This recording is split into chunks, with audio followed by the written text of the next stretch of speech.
I'm alive.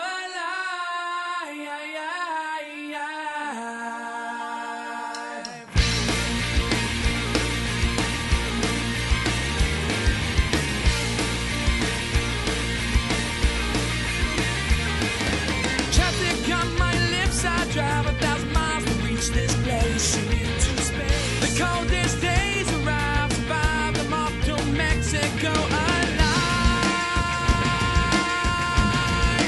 I'm alive.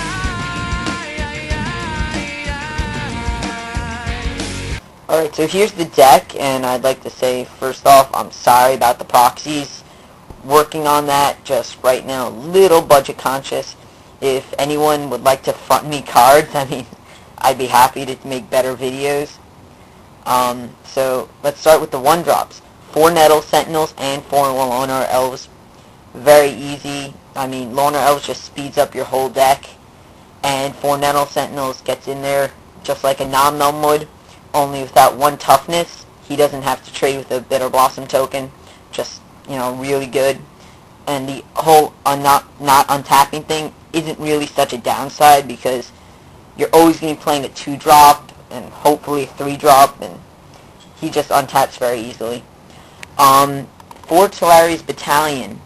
Well, they get pumped out with the llanowar elves or with the 4 manamorphoses you run. Manamorphoses are also served for another purpose we'll get to in a minute. There's also the 4 wrens run vanquishers, which are just powerhouses. 4 magus of the moons. Now, these things literally anal rape fairies. Destroy their mana base. Problem is, they also seem to hurt you since you only run 4 viruses, I'll get to in a little bit. That's where the manamorphoses come in. They are hybrids, they can run off the red mana, and they can give you your double green needed to play most of your spells. Kitchen finks, because I like 6 3-drops. It keeps this very aggressive. It's really good against mass removal because it comes back, it gives you something to deal with. The life gain's always nice against red decks. Garruk. I run 3 garruks because I tried 4 and that's just a little much, and you never run less than 3 garruks. They're just so good. Chameleon colossuses I run 3 of because I tried 2 and it's just too little. I know they're kind of mana heavy and they just love getting pumped, but against a fairy deck, if they're wasting their removal on Magus of the Moon, and usually if it lands, their only removal takes their main step, it's at sorcery speed, so they're tapped out, you can play a Chameleon Colossus, and then they pretty much have no answer for it, and you can just like start bashing them for massive amounts of damage. Harmonize and Cloudthresher are your late game plays. Even if you have the mana, you play like any creature sooner than these two.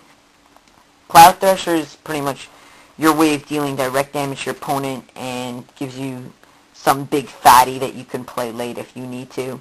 It's also just, 2 damage to all flying creatures is good. For the Harmonizes, they're your late game draw. And I was thinking playing Mass Admirers because it's also main decked answer to mass removal. It only draws you 1, but it gives you a 3-2 beater that can get, pumped by Garruk or just smack them up the face. But I chose Harmonize over because too many times Mass Admirer just picks you land and it just doesn't give you anything. While Harmonize, while drawing 3, usually gives you something else to play and usually gets you to something good like their Garruks or Cloudthreshers to finish them off. Your 3 Lash Outs are your main deck answer to any creatures they have.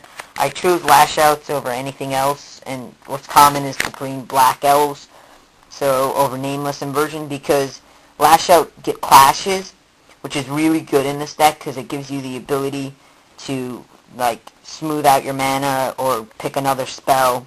It's also good because you run only 20 lands while most decks are running 24. So odds are you'll flip a creature while they're flipping a land. And you do run a couple of heavy mana, like you curve out at 3-4. But you have some Cloudthreshers and other cards with high mana that you can usually win the clash more often than not. Alright, so now let's head over to the sideboard. My answer to most Kithkin and Mirror Masters are sulfur elementals. Unlike the other red spells being played against Kithkin, mainly Fire Spout. This can't be hitted out by Forge Tender because it's not something they can prevent, and it just minuses all white creatures by -1 toughness. It gives them +1, -1, and it has flash and split second, so their other answer and counters can't work against it. I also run the Forge Tender against red board sweep and against the red aggro decks that are going around. It's just really useful, really good. And Mana Teeth is used against fairies, mass removal, or, pretty much Damnation or Wrath of God. It's also sometimes good against Cryptic Command.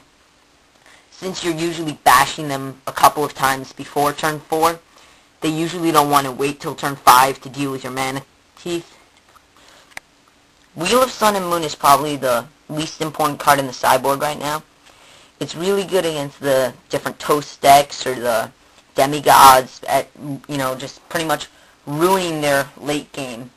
And since this deck doesn't have as strong a late game as it does a beginning, it's pretty good at helping you out there.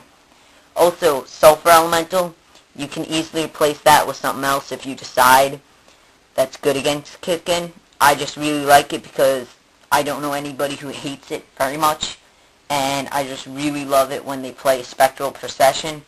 I flip down my Sulfur Elemental and bye-bye 3 tokens. It makes me smile every time. I'm never going to be able to pronounce this right, so sorry. 4 Karplusan Forests, just because mana fixing for red. Horizon Canopy is great. It's green-white and has a draw. It's not really cycling, but it's just as good. 4 Gemstone Mines are in here because they go ahead and help you produce the red or white you need. And the downside of losing it after 3 turns isn't really so bad because you're probably not playing it first turn, hopefully not second turn. And after that, if you lose a land, not such a big deal because most of your cards are costing 4. You could hopefully get that. The 4 forests are in there for 2 reasons. First of all, because I didn't want to have to play my Gemstone Mine either first or second turn. And second, because I'm running Magus the Moon, so I need some sort of basic forest so that I'm not always stuck on red, because my deck is majority green. I do run the Loners for that reason. They help out. I have 4 mutavaults in here because unlike the other creature lands, they don't come into play tapped. And although I don't use the Changeling ability, sometimes against mainly Merfolk, you can get a boost from that. Yep, so that's pretty much the deck. It does really well against fairies. Does pretty good against Kithkin. It's pretty much its main weakness right now is a red burn deck. Usually the Pyromancer Swath combos, those ones really hurt it. Because they can either, if they get a lot of removal, can just remove all your creatures in the beginning. Because they have the 1 mana removals and shock and stuff. And they also have if they get a great hand, they can just wipe you out by turn 4 or 5 before you're able to.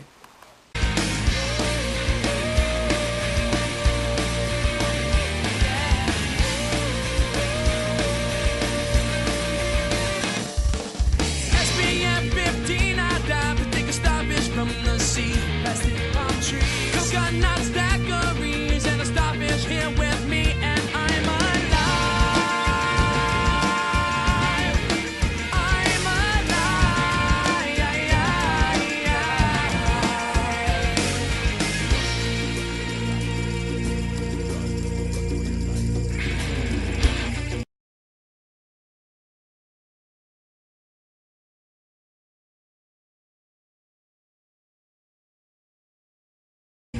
alive.